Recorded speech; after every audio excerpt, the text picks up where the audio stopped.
저 같은 경우에 고객님께서 폰에서 말씀을 하시다가 그럼 제가 지금 이상한 소리 헛소리하고 있다는 의미냐고요? 막 이렇게 화를 내신 거예요.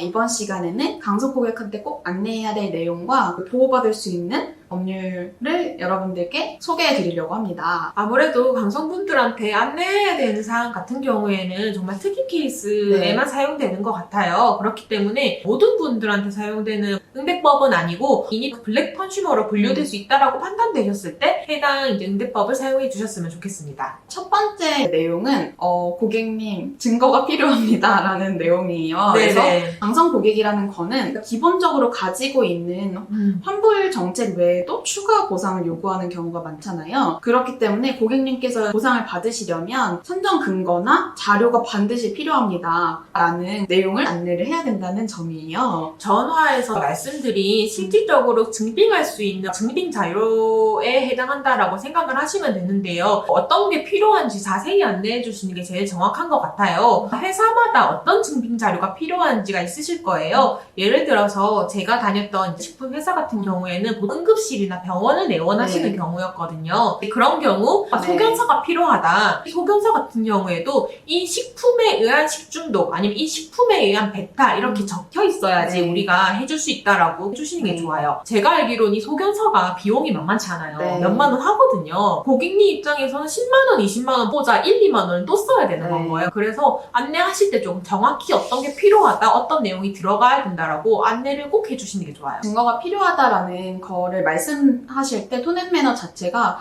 저희가 최대한 안 드리려고 하니까 증거가 필요하다가 아니라 고객님을 위해서 이거는 필요하다. 두 번째는 저희가 결정 권한이 없다. 투자사한테도 승인을 받거나 혹은 재무팀에게 승인을 받으려면 이런 게 없으면 승인 자체가 안 나기 때문에 어쩔 수 없다. 이런 톤앤매너로 가셔야지 나 보상 안 해주려고 이런 불편함을 겪게 하네 라고 느껴지지 않게 말씀을 해주시는 게 좋을 것 같습니다. 맞아요. 그래서 증거라는 이제 단어를 쓰지 마시고 보상하기 위한 서류를 제출해 주셔야 된다. 이렇게 조금 순화된 단어를 사용해 주시는 것도 좋아요. 두 번째 꼭 말씀해 주셔야 되는 내용은 고객님이 예를 들면은 유튜브나 블로그나 인스타그램 등에 우리 브랜드에 대해서 안 좋은 리뷰를 올리겠다라고 협박하시는 경우가 정말 일반적이잖아요. 그럴 때 고객님의 선택이지만 만약에 허위사실로 올리실 경우에는 저희도 법률 자문을 구할 수밖에 없다라고 말씀을 반드시 해주셔야 되는 부분이에요. 저 같은 경우에는 예전에 다녔던 회사에서 그렇게 신문사에 고발하겠다라고 하시는 분들이 정말 많았어요. 혹시나 허위사실이나 아니면 조금 더 과장된 내용으로 하신 경우 저희는 법률적인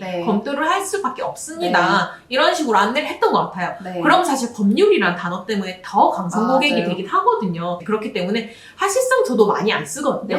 다 해봤는데도 이제 고객이 강성으로 그렇게 나왔을 때는 고객님이 하실 수 있는 선택이니까 저희가 말릴 수는 없고, 근데 다만 허위 사실은 안 된다라는 거는 단호하게 말씀을 해주셔야 되는 부분이라고 생각해 주시면 될 것 같아요. 세 번째 같은 경우에는 저희가 제안드리는 이 보상 이상으로는 절대 드릴 수 있는 게 없습니다라는 단호한 말이에요. 향후에 추가적으로 다른 보상은 절대 없다. 이거를 동의해 주셔야만이 저희가 보상을 진행할 수가 있다. 그리고 이거는 동의합니다라고 구두상으로 녹취를 딸 수도 있겠지만 실제로 합의서 같이 해가지고 작성을 하는 경우도 있고 저 같은 경우에 그런 경우였었거든요. 그래서 이거 이상으로는 1절 보상이 추가적으로는 없는 거에 대해서 동의한다 해서 사인을 받아야지만 그 보상이 진행되게끔 하는 절차까지도 만들 수가 있어요. 구두상으로든 아니면 서류상으로든 이거에 대해서 당연히 명시를 해야 된다. 그리고 고객이 예라고 답변을 하게끔 해야 된다라는 거는 꼭 기억해 주셔야 되는 부분이에요. 네, 맞아요. 서류상으로 더 이상 보상이 없다 뿐만 아니라 이 안에 대해서 비밀유지 계약서도 같이 받아주시면 좋을 것 같아요. 산업안전보건법이 강화돼서 욕설을 하시거나 반말을 하시게 되면 전화가 끊길 수 있다라는 자동 안내 메시지를 받아보신 분들이 있으실 거예요. 대부분이 이 안내 멘트를 아실 건데요. 욕설을 하시거나 반말하시거나 계속 무리한 욕을 하시게 되면 저희 전화 끊겠습니다를 안내하시고 바로 끊을 수 있다라고 하더라고요. 특히 욕설을 하시는 경우에는 욕설을 하셨기 때문에 저희 전화 중단하겠습니다 하고 끊는 경우도 있고요. 그 경우에는 옐로우 카드처럼 2회 정도 경고를 하신 다음에 2회 경고 후에도 반말이나 욕설을 지속하셨기 때문에 전화 끊겠습니다 하고 끊는다고 해요. 네. 근데 정말 귀신같이 2번 정도 경고를 하게 되면 반말이나 욕설은 자제하신다고 하더라고요. 팀원분들께서 이런 전화를 유지하시고 있다면 팀장의 권한으로 이걸 끊어주시는 것도 좋을 것 같아요. 네네. 사실 일상생활에서 누군가한테 욕을 많이 먹을 만한 일들이 드물잖아요. 네네. 그래서 이거를 어떻게 핸들링을 하면 좋을지 고민을 하실 것 같아요. 그리고 저도 이렇게까지 욕설을 하신 건 아니지만 이제 그러니까 화가 올라와 있는 상태라 가지고 욕설 직전까지 간 적이 있었는데 고객님한테 안내드린 게 지금 너무 감정이 올라오셔서 정확한 얘기가 오고 가기 어려운 것 같은데 일단 끊고 제가 3시간 후에 다시 전화 드릴게요 하고 그냥 대답 안 듣고 끊었거든요. 근데 그랬을 때 3시간 후에 전화했을 때 되게 침착하게 받으시는 거예요. 네. 이거는 팀장분들께서 팀원들이 그렇게 할 수 있게끔 매뉴얼화하는 게 좋다. 5번째 같은 경우는 친절에 가까운 내용이에요. 강경하게만 강성 고객을 CS 할 수는 없잖아요. 우리도 최선을 다하고 있습니다 라는 말을 반드시 언급을 해주셔야 된다는 부분이거든요. 그래서 첫 번째로는 고객님한테 지금 고객님 거를 가장 1번으로 처리해드리고 있다. 타팀의 승인도 받아야 되고 저희도 고객님이 주셔야 되는 증빙자료도 받아야 되는 하기 때문에 여러 가지 시간이 걸릴 수는 있지만 저희가 진짜 고객님 1번으로 하고 있다. 이런 말을 꼭 해드려야 되는 부분이거든요. 우리가 CS팀에서 해야 되는 큰 일 중에 하나가 고객분이랑 원만하게 합의가 돼가지고 강성 고객이 VIP 고객으로 전환될 수 있게끔 하는 게 어떻게 보면 최우선 과제인데 이 고객을 끊어내는 용도로만 CS 응대를 할 수는 없는 부분이잖아요. 그렇기 때문에 고객님 저희가 정말 최선 다하고 있다 이런 얘기 해야 되는 건 거고 2번째 같은 경우에는 저도 지금 30분째 고객님이랑 통화하고 있잖아요. 그러니까 어떻게 보면 불쌍한 척 사실이기도 하고 저희 고객님이 힘드신 게 저희보다 더 크겠지만 저희도 지금 정말 최선 다하고 있고 우리 원만하게 잘 합의를 해보자. 업무팀이나 이런 팀한테 제가 최대한 이끌어 올 수 있게끔 고객님도 많이 협조해 주셨으면 좋겠다. 이런 식으로 고객님을 구슬리는 그런 말들을 반드시 해주셔야 된다는 부분이에요. 그러니까 이렇게 되면 해결되는 방향으로 가는 경우가 많다는 것을 실무자분들도 말씀하셨고 저도 그런 경험이 있어요. 마지막으로 중간중간 CS 응대를 할 때 해주셔야 되는 게 바로 정리하기예요. 이런 강성 고객들한테는 저희가 맞장구를 쳐준다는 마음으로 예를 들면 팩트가 아닌 말을 하시는데 맞죠 하시는 순간 고객님 입장에서는 내 말이 다 맞다는 말이네? 그러면 내 말대로 해주겠다는 의미네 라고 곡해하실 수가 있는 부분이에요. 그래서 이런 동조의 말을 하실 게 아니라 중간중간 끊으면서 정리해 주실 필요가 있어요. 그래서 저 같은 경우에 고객님께서 폰에서 말씀을 하시다가 그럼 제가 지금 이상한 소리 헛소리하고 있다는 의미냐고요? 막 이렇게 화를 내신 거예요. 저는 사실 거의 말을 안 하고 있었던 상황이었거든요. 그래서 고객님 근데 그 헛소리라는 단어는 고객님께서 꺼내신 말씀이시고요. 저는 그런 적이 없습니다 하니까 갑자기 한 3초 정적이 흐르는 거예요. 여기서 제 의미는 그게 아니고요로 말을 하게 되면은 그런 헛소리가 아니더라도 그런 의미의 다른 단어를 썼다는 뜻처럼 그 대화가 흐름이 이끌어지기 때문에 단호하게 그때는 정리를 하면서 저는 그 단어를 쓰지 않았고 고객님께서 먼저 꺼내신 말씀이세요 라고 정확히 정리를 해야지 그래야지 유도신문에 낚이지 않는다. 이거는 냉정하게 정리를 하는 과정이 반드시 필요하다는 걸 그때 되게 많이 깨달았던 부분이에요. 네, 저 같은 경우에도 네, 맞아요. 이런 네. 단어를 쓰기보다는 그러셨군요. 약간 네. 이런 식의 공감성으로 많이 했던 그쵸, 것 같아요. 네. 그리고 충분한 분께서 말씀을 네. 하실 때면 맥락이 조금 틀어지는 경우가 네. 있거든요. 그래서 이 감정적인 부분을 빼고 우리 제품과 어떤 문제가 있었는지에 대해서 짚어가면서 네. 멘트를 끊어주시는 게 좋아요. 그러면 한 순간 그때의 흥분을 살짝 가라앉게 되세요. 중간에 끊어서 이전의 말들을 정리하시는 것처럼 분위기를 한번 환기시켜 주시는 게 일을 하시는데 수월하실 거라고 생각이 듭니다. 지금까지 저희가 반드시 강성 고객 응대할 때 말씀해 주셔야 되는 내용을 말씀드렸거든요. 저희가 마지막으로 법률에 대해서 안내를 드리고요. 왜냐하면 CS 담당자분들 입장에서는 혹시 법률적으로 우리 브랜드가 더 불리한 거 아니야? 라고 생각해서 오히려 응대가 더 복잡해지는 경우가 있는 것 같거든요. 그래서 법률적인 거에 팩트를 하나씩 짚고 넘어갈 텐데요.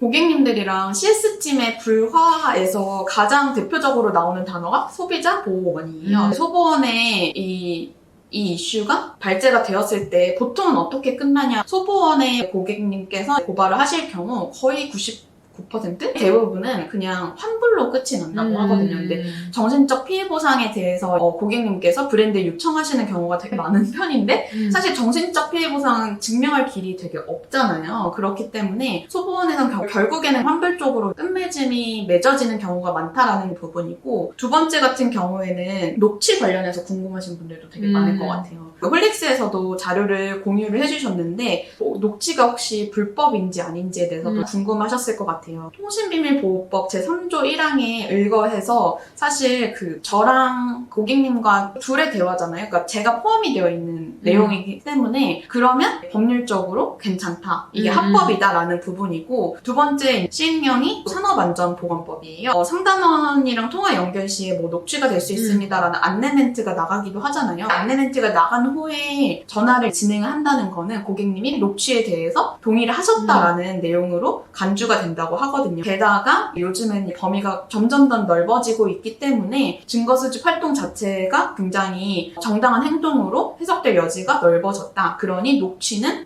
불법이 아닌 합법일 가능성이 높다라는 점을 알려드리고 싶었어요. 작은 회사 같은 경우에는 이런 녹취 시스템을 쓰시기가 좀 부담스러우실 수가 있어요. 이런 경우에는 산업안전보건 시행령을 안내하는 멘트만 사용하시는 것도 추천을 드려요. 녹취될 수 있으면 안내드린다라는 멘트는 꼭 쓰시되 반드시 녹취할 필요는 없다라는 거죠. 그 멘트만 쓰는 것만으로도 고객분들이 조금 덜 감성적으로 얘기하실 수도 있고, 혹시나 통화하시다가 이건 녹취가 필요할 것 같아 라고 했을 때 그때 프로그램이나 뭐 핸드폰 내에 있는 시스템으로 하더라도 이게 그리고 제가 썼던 방법은 채팅이나 뭔가 메일 상담으로 많이 넘겼어요. 이런 식으로 조금 증거가 남을 수 있도록 유도를 많이 했던 것 같습니다. 마지막으로 저희가 가지고 온 것 중에 하나가 고용노동부에서 만든 고객 응대 근로자 건강보호 가이드라인이라는 PDF 파일이 있더라고요. 이거 링크를 남겨드릴 텐데 반드시 저희 CS 매뉴얼을 만드실 때 이 PDF 참고하셔가지고 여러 가지 법률 관련해서 숙지하신 다음에 만들어주시면은 CS팀 내부에서도 되게 자신감이 많이 생기고, 그리고 실제로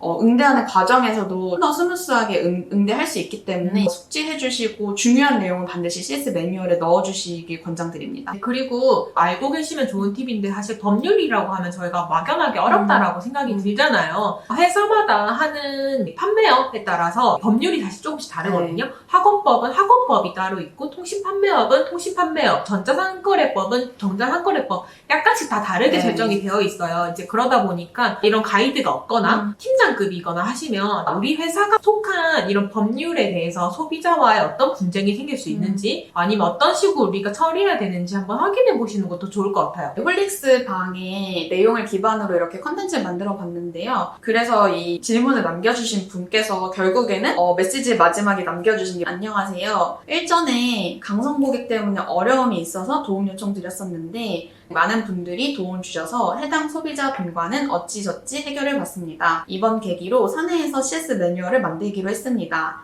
그리고 참고할 만한 여러 정보를 찾고 있고요. 혹시 도움될 만한 자료가 있으면 저도 올리겠습니다. 정말 너무너무 감사합니다. 이렇게 남겨주셨어요. 사실 이런 경우에는 실제 케이스들을 듣는 게 너무 많이 도움이 되고 용기가 되잖아요. 그래서 여러분들이 하나의 커뮤니티에 모여서 서로 팁을 주고받았다는 거에 너무 감동을 많이 했고, 그래서 답변해주신 여러분들께 정말 이 자리를 빌어서 감사하다는 말씀을 드리고 싶어요. 네. 그리고 난 커뮤니티가 없는데 어디서 이런 팁을 받아야 돼 하시는 분들도 있으실 거예요. 네. 그런 분들 같은 경우에는 제가 드릴 수 있는 팁은 다른 회사는 CS 처리를 어떻게 하는지 좀 유익 있게 보는 거예요. 어떻게 보면 저도 여러 서비스를 이용하기 때문에 여러 회사의 CS나 CX 고객 경험을 경험해 볼 수 있거든요. 이 회사는 이렇게 처리하네? 이 회사는 이런 멘트를 쓰는구나를 정말 자주 들여다보거든요. 이런 게 모이게 되면 나의 노하우가 되고 경험하지 않았지만 정말 사례집이 된다라고 생각이 들어요. 나의 생활 속에서도 업무의 팁을 얻을 수 있는 노력을 하시는 것도 도움이 많이 되실 거라고 생각이 듭니다. 그리고 커뮤니티 관련해서 질문이 있는 경우가 좀 있어요.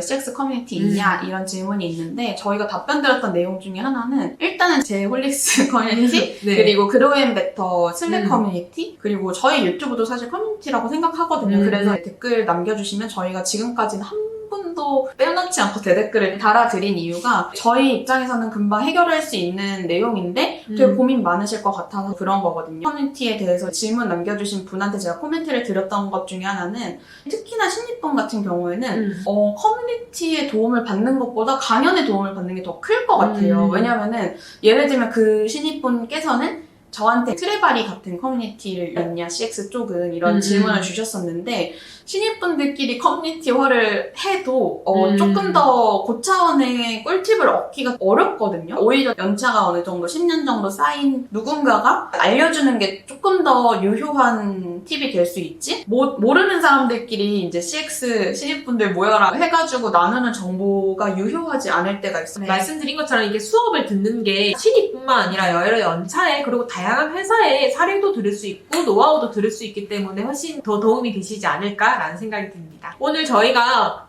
저번 편 같은 경우에는 사례와 함께 어떻게 보상을 하면 좋을지 어떤 어투로 하면 좋을지를 알아봤다면 이번에는 강성고객한테 어떤 안내를 드려야 될지 그리고 법률적으로 보호받을 수 있는 건 뭔지 이렇게 저희가 알아봤는데요. 도움이 되셨는지 모르겠습니다. 그러면 다음 시간에 뵙겠습니다. 안녕.